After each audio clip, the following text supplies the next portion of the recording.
How to loop a video on YouTube. Hi everyone, welcome to the channel. This is Rose and I'm here to guide you on how to loop a YouTube video on mobile. Watch the video till the end and without further ado, let's dive right into the video. First of all, you need to make sure to launch YouTube app. Now log into your account. Find the video you want to loop. Let's search for the meditation video for a demo purpose. Now tap three dots of a particular video. Now tap Save to Playlist.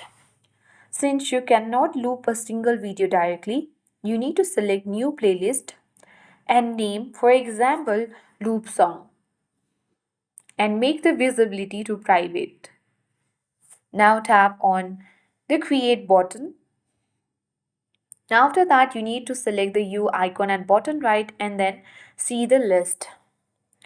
After that, you need to open the video from the playlist, and once the video starts, you need to simply tap the loop icon to enable looping.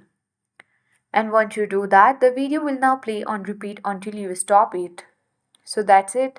I hope this guide was helpful. If it was, then do like, share, comment, and don't forget to subscribe.